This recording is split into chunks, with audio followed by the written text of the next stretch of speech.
Hi, I'm Andy Temte, and welcome to the Saturday Morning Muse. Start your weekend with musings that are designed to improve financial literacy around the world. Today is August the 16th, 2025.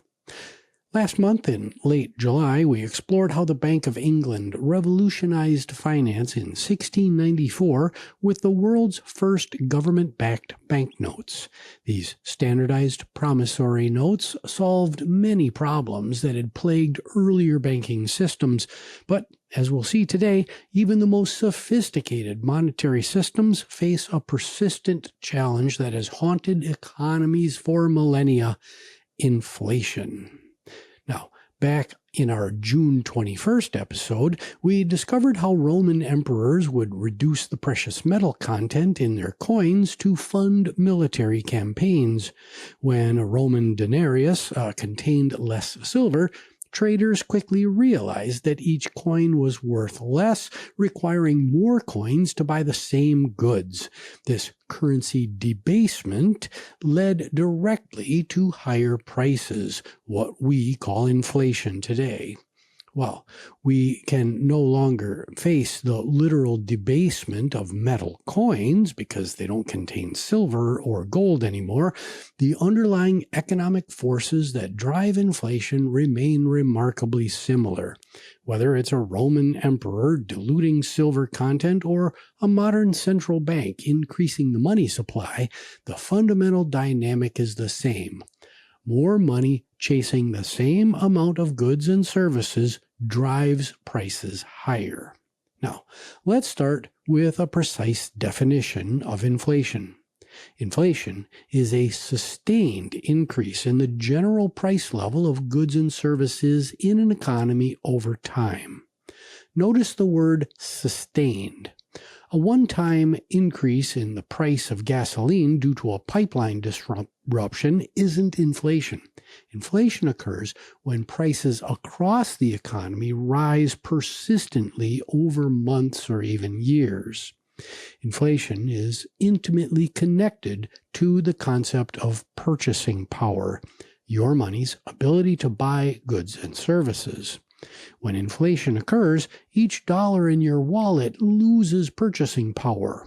If inflation runs at 3% annually, which is roughly what it's running today, something that costs $100 today will cost $103 next year. Your dollar will purchase fewer goods and services next year. So, this purchasing power erosion affects everyone differently. If your salary increases by 5% while inflation runs at 3%, you're ahead. Great job. Your purchasing power actually improved. But if you're on a fixed pension that doesn't adjust for inflation, then you're falling behind every year in that purchasing power. Now, what are the primary drivers of inflation? Economists through the years have identified several key causes of inflationary cycles. The first is what's called demand pull inflation. This occurs when demand for goods and services exceeds their supply. Think of concert tickets for a popular band. If everyone wants tickets, but there are only so many seats to go around, prices rise. This can happen economy-wide when consumers have more money to spend than there are goods available. The second type of inflation is cost-push inflation. This happens when the costs of production increase, forcing businesses to raise prices. If oil prices spike, transportation costs rise, making everything that has to get transported more expensive to produce and deliver. Tariffs on imported materials create similar effects. When governments impose taxes on steel imports, for example, domestic manufacturers faced higher costs for raw materials. We saw this dynamic during the 1970s oil crisis when OPEC's the oil production cartel when their embargoes quadrupled petroleum prices, driving up costs for everything from gasoline to plastics to heating bills. Companies then pass these increased costs onto consumers through higher prices. Now, the third is monetary inflation, and this results from increases in the money supply that outpace economic growth. This is the modern equivalent of currency debasement that we talked about before, when central banks create too much new money relative to the goods and services that are being produced. Each unit of money becomes worth less. Now, the last type is built-in or expectational inflation. This creates a self-reinforcing cycle. When people expect prices to rise, they demand higher wages. Businesses then raise prices to cover higher labor costs, validating the original expectation and perpetuating the cycle. This spiral played out dramatically in the United States during the late 1970s, when inflation expectations became so entrenched that union contracts routinely included automatic cost of living adjustments, essentially guaranteeing that wages would rise with prices and ensuring that inflation continued. Now, to understand how monetary policy decisions can disrupt economies, let's examine a fascinating crisis that struck England just 2 years after the Bank of England's founding in 1694. Now, while we've been discussing inflation, the Great Recoinage of 1696 provides an equally important lesson about deflation, which is the opposite of inflation, where prices fall and money becomes more valuable. This episode shows how government monetary policy can trigger severe economic disruption in either direction. Now, by the 1690s, England had faced a monetary crisis. The silver coins that were circulating throughout the realm had been quote-unquote clipped. People would shave off small amounts of silver from the edges of coins before spending them, and over decades this practice had reduced many coins by nearly half of their original weight. Additionally, counterfeit coins constituted approximately 10% of the nation's currency. This chaotic currency situation contributed to rising prices, particularly for food and necessities, as merchants struggled with coins of uncertain value. Merchants began refusing lightweight coins or accepted them only at a reduced value, creating chaos in daily commerce. Now, King William III's government, advised by philosopher John Locke and scientist Isaac Newton, decided on a radical solution. They would recall all old silver coins and mint new ones with fancy milled edges to prevent clipping. You see milled edges today on quarters and dimes. The policy seemed logical, but its execution proved disastrous. The English government at the time, announced that after a certain date, old coins would no longer be accepted at their face value. And this created immediate panic as people rushed to exchange their clipped coins before the deadline. Many people engaged in a final round of clipping to extract as much silver as possible before turning in their coins. Meanwhile, the mints in England couldn't produce new coins fast enough to replace the old ones being withdrawn. The result was a severe shortage of circulating currency, just as England was fighting an expensive war against France called the 9 Years' War.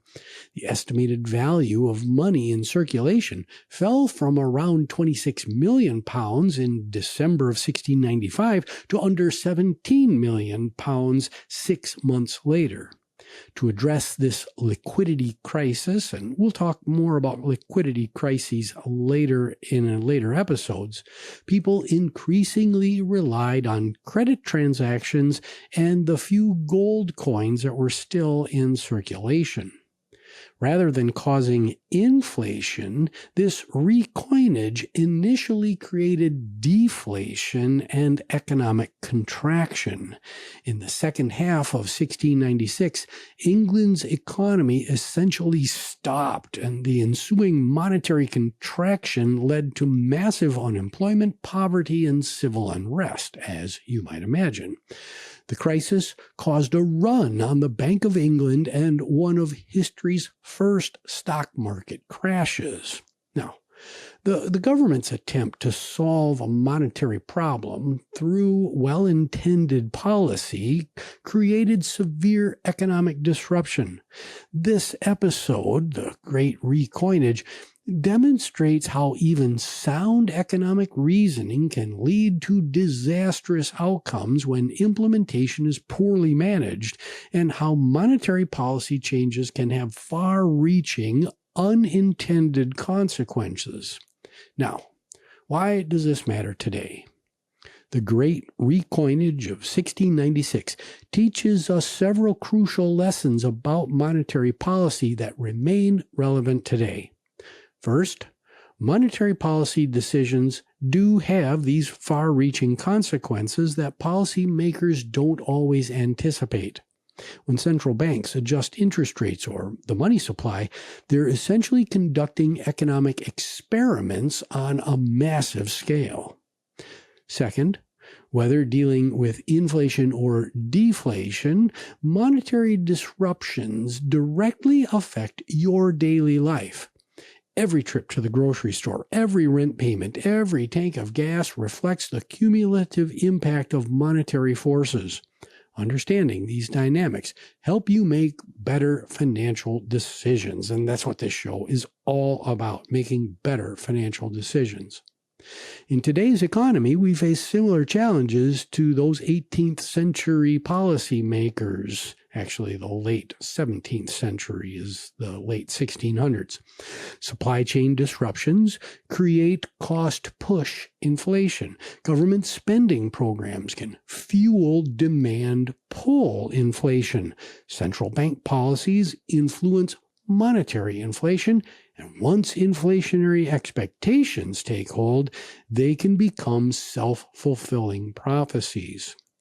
Now, the key insight is that monetary crises rarely have simple solutions, and boy, do politicians like to come up with really simple, quick-fix solutions. Solutions to monetary crises typically require multiple approaches working together, and they're wildly complex. The Great Recoinage crisis ultimately ended not through any single policy success, but through the conclusion of the 9 Years' War in 1697, the expansion of credit systems to substitute for scarce coins, and England's gradual transition toward a gold standard. So those banknotes that we talked about before were a solution.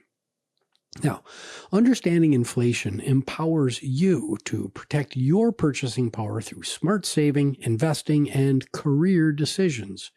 When you see inflation rising, you can adjust your financial strategy accordingly, perhaps by choosing inflation-protected investments or by negotiating salary increases that keep pace with rising prices. Most importantly, remember that monetary stability depends on both sound policy and public confidence. The Great Recoinage showed how even well-intentioned monetary reforms can create severe disruptions when poorly executed, reminding us that the complexity of monetary systems typically requires careful, gradual changes rather than dramatic Big Bang overhauls. Now, until next week, I wish you grace, dignity, and and compassion. My name is Andy Temte. This is the Saturday Morning Muse. You can find the show on all the major streaming services as well as out on YouTube. Please like, subscribe, rate, and most importantly, share this public good with your friends, your neighbors, your colleagues, and that family member that you might like and enjoy. The show was produced by Nicholas Temte, and we'll see you next time on the Saturday Morning Muse.